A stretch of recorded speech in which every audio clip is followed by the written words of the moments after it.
sedikit pun tidak bersalah, baik terhadap hukum Taurat orang Yahudi maupun terhadap bait Allah atau terhadap kaisar.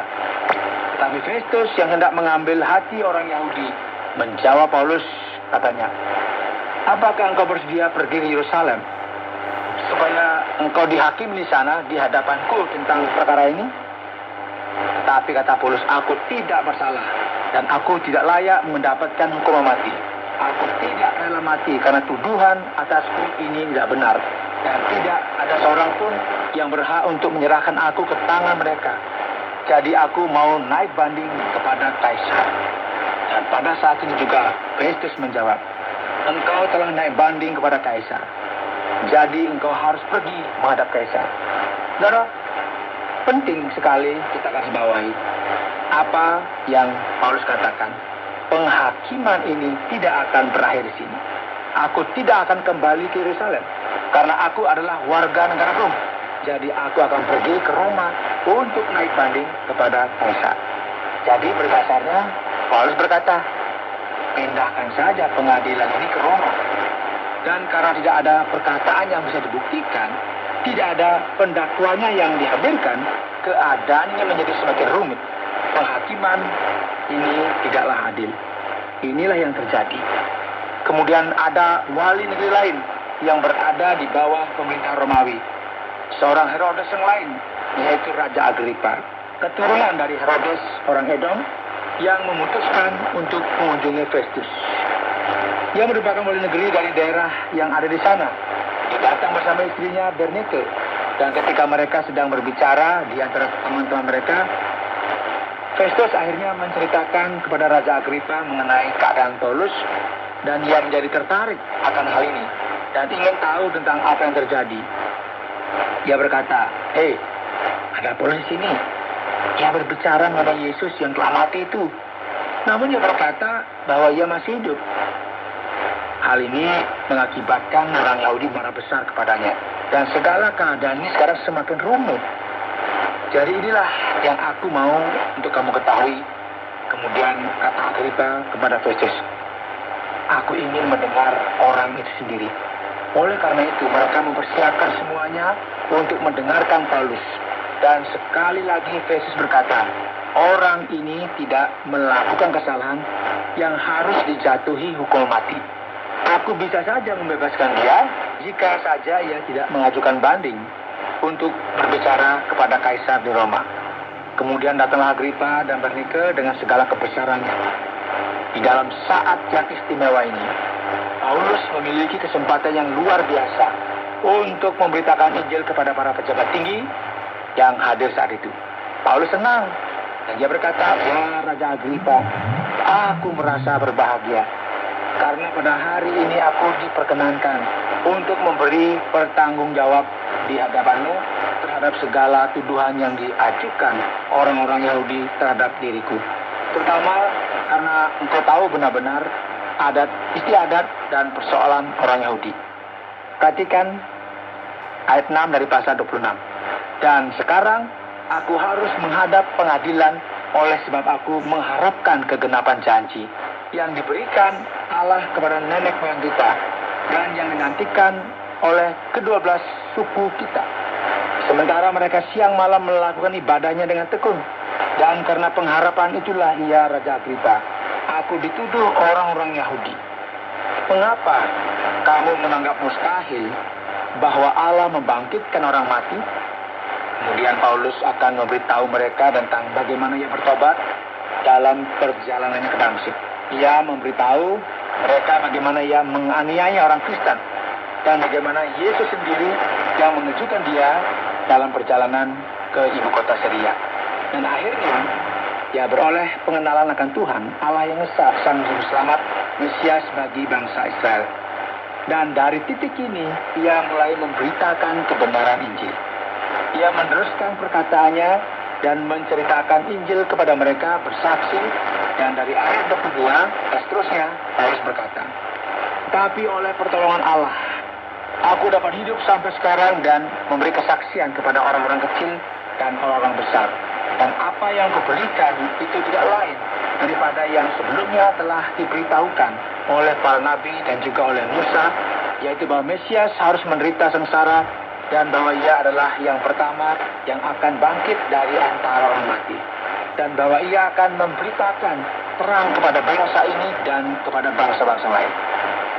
Setelah mendengarkan semua ini, Festus berkata, "Engkau gila, Paulus. Ilmumu yang banyak itu membuat engkau gila." Ketika Paulus mulai berbicara mengenai Kristus Sang Mesias, tentang kebangkitan dan pengharapan bagi masa depan, Festus tidak dapat tahan lagi dan mengatakan hal tersebut kepada Paulus. Namun perhatikan, Paulus tak teguh dalam pendiriannya dengan berkata, "Aku tidak gila, Festus yang mulia. Aku mengatakan kebenaran dengan pikiran yang sehat."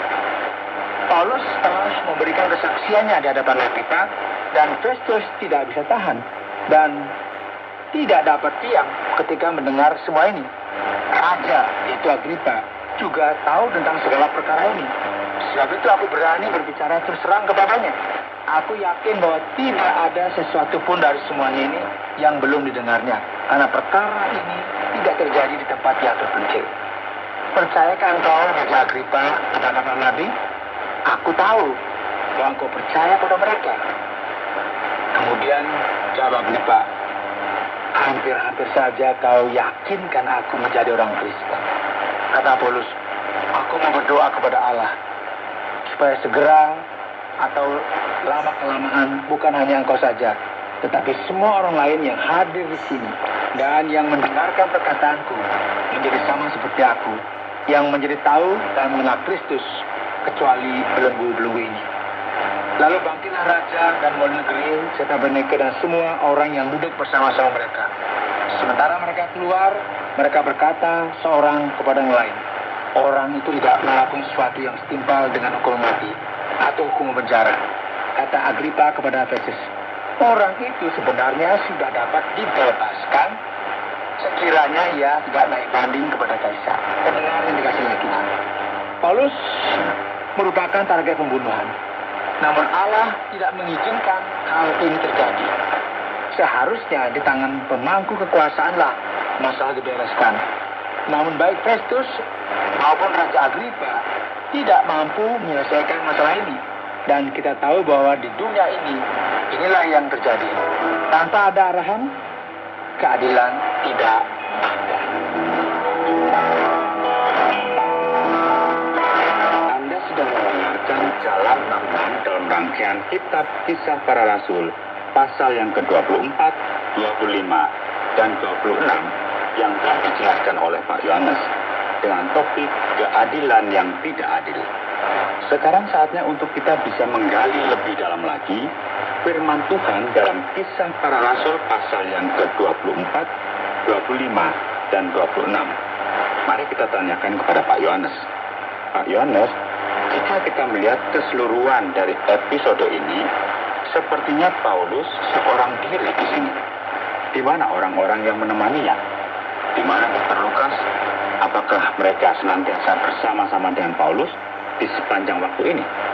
Ya, memang segala sesuatu yang kita lihat di sini memberikan sebuah indikasi bahwa Paulus seorang diri saja. Kita bisa melihat bahwa orang yang mendakwa dia telah mempersiapkan semuanya dengan baik. Mereka bahkan telah menyewa pengacara untuk bisa mendakwa Paulus secara resmi. Paulus jelas sekali ada dalam keadaan untuk memberikan pembelaannya sendiri. Dan sekarang tidak mungkin bagi dia untuk menyewa pengacara. Orang yang menyertai dia pada umumnya ada di Yerusalem. Dan kita tahu bahwa secara politik mereka tidak memihaknya. Jadi tidak banyak yang ia bisa lakukan. Namun pertanyaan mengenai Lukas sangatlah menarik. Di manakah Lukas pada waktu itu? Khususnya karena ia telah ada bersama-sama di sini sejak dalam Kisah Para Rasul pasal 16. Di sana dijelaskan bahwa Lukas naik kapal bersama-sama dengan Paulus. Jadi, sekarang apa yang terjadi? Mungkin sekali bahwa selama ini ketika Paulus di penjara di Kaisaria, dan sebagaimana kita tahu, sudah 2 tahun dia di penjara. Melalui waktu ini, Lukas memiliki waktu untuk melakukan sebuah riset dan mencari detail dan menulis Injil Lukas dan Kisah Para Rasul. Lukas ada di daerah Palestina selama masa ini, dan ia memiliki kesempatan untuk mengumpulkan semua informasi, melakukan wawancara kepada orang-orang yang terlibat dalam kisah ini, kemudian mengkaitkannya semuanya. Dan inilah yang bisa kita lihat, baik di kitab Lukas maupun kitab Kisah Para Rasul. Nah, sekarang mengapa para pendakwa Paulus bersikuku menuduh bahwa dia adalah pengikut sekte Nasrani? Dan sepertinya Paulus terus berpegang kuat bahwa ia masih orang Yahudi. Bagaimana ini Pak Yohanes? Ya, memang ini merupakan sesuatu yang menarik perhatian kita. Pertama-tama pertanyaan ini ada kaitannya dengan politik. Karena dalam pemerintahan Romawi, agama merupakan sesuatu yang rumit. Setiap kelompok agama, demi bisa berfungsi dengan benar, mereka perlu izin dari kaisar. Bangsa Roma memiliki legio licita, atau agama yang diperbolehkan. Namun agama Kristen merupakan kelompok yang lahir pada saat ini, sehingga agama Kristen belum memiliki izin secara resmi. Jadi ketika orang Yahudi ingin menentang pesan Paulus dan jemaat Kristen mula-mula, mereka berkata, lihatlah, orang ini adalah orang yang menciptakan sebuah sekte baru. Dan mereka ini hanya menimbulkan masalah dan kekacauan yang mengganggu ketenangan dan kenyamanan. Mereka ini menyebut orang Kristen sebagai sekte Nasrani. Paulus kemudian berkata, ini tidak benar. Semua ini tidak ada urusannya dengan sekte Nasrani. Kami adalah pengikut jalan Allah. Dan ia tetap kokoh dalam pendiriannya dengan berkata lagi dan lagi bahwa ia merupakan orang Yahudi.